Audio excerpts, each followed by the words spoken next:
Yo, what is good, YouTube? Krishan checking back in with another video. Let's start today's video off with a pose down of Brandon Curry and Terrence Ruffin. This image was actually taken about 2 weeks ago, so at about 6.5 weeks out from the Mr. Olympia. And Brandon Curry looks massive in this crowd, most muscular. And we should be seeing Terrence Ruffin this weekend at the Legion Sports Fest. And as we get closer to the Mr. Olympia, I'm still not sure how Brandon will place this year. I'm probably gonna have to wait to see how he actually looks on stage. Is Brandon still a top 5 guy? Is he gonna move up from 4th into that top 3 this year? Or could Brandon Curry fall outside of that top 5? But as I've said before, I think Brandon's placing will depend largely on his conditioning and also the size of his legs. I'm really hoping that Brandon Curry brings it to this year's Olympia. And in the next update of the day, we have a recent update from the mutant Nick Walker. And in the caption of this post, Nick said apparently he's not pleasing to the eye. And I have to say, Nick Walker's proportions look a lot better here. But also, Nick is posing his legs differently in this shot than he did in the past. Nick has his feet further apart and also toes pointing outward more, showcasing a little bit more adductor. But overall, I do think Nick Walker has made improvements, and he should come into this year's Olympia significantly bigger and hopefully with the same level of conditioning. And let's switch over to Charles Griffen, who recently posted up an update ahead of this weekend's Legion Sports Fest. And Charles is looking very dense in this shot. Take a look at his arm. Delts, striated, huge tricep. Charles is going to be very hard to beat at this Legion Sports Fest. And let's not forget he is being prepped by Matt Jansen. And as Nick Walker says, Matt doesn't miss. I'm looking forward to seeing Charles after the pec tear at this year's Legion Sports Fest. Now, I did forget about William Martins when we talked about the competitors list because his name was not on that. But I think this guy can definitely be in that top 2 or top 3 at Legion. He's being prepped by Chad Nichols, and Chad said he has improved a lot over the past year. William is huge, over 300 in the offseason, and looks like he's also going to bring the conditioning. Where do you guys see him placing at the Legion Sports Fest? And in the next update of the day, we have a recent update from Neckzilla or Rubiel. He will be competing in just 6.5 weeks in the NPC, and he's making Larry Wheels look like he doesn't even lift.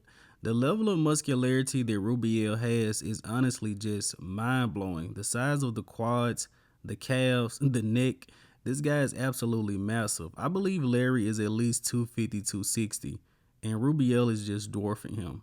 Now let's switch over to Vlad Alfred Chiriac, a guy that a lot of people felt like got robbed at the France Pro. But Alfred will be competing in this weekend's Italy Pro against Theo LaGuerrier as well as Roman Fritz. Roman Fritz is still doing shows, man, and he's qualified for the Mr. Olympia.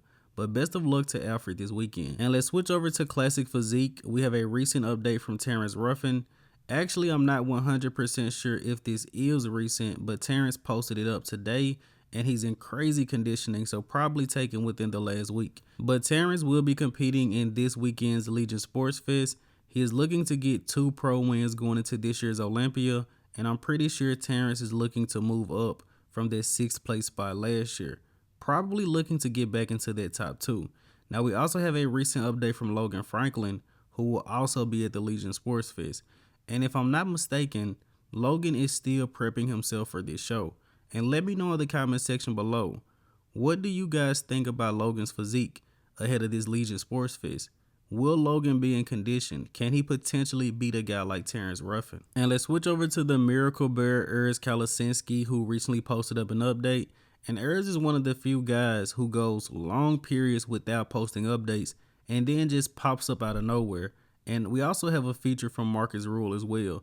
To me, Urs Kalecinski looks like he has definitely put on some size and still going to bring his signature conditioning. I'm really looking forward to the Classic Physique Olympia this year. We've seen a few updates of Urs Kalecinski, Ramon Dino, and Chris Bumstead, but not a ton. And I think that makes the excitement level very high for how these guys are going to look at this year's Olympia. Hopefully all are improved and at their best. Now let's switch over to the Black Swan, Breon Ansley. And speaking of improved, is it just me or does Breon look a lot better? Looks a little bit bigger, and I think that extra weight in the Classic Physique weight cap is really going to help him out going into this year's Olympia. Or I could be over exaggerating because Breon is my favorite bodybuilder, but honestly, I think Breon looks great, possibly the best he's looked within the past 2 years. But you guys let me know in the comment section below, are we looking at an improved version of Breon Ansley? Now let's go ahead and wrap up today's video here with the archive of the day. You guys let me know in the comment section below, who is this bodybuilder? And as always, I hope you guys did indeed enjoy this video. And if you haven't done so already, be sure to like the video and subscribe to the channel. I'm Krishan from GOAT Fitness, and that's it. I'm out.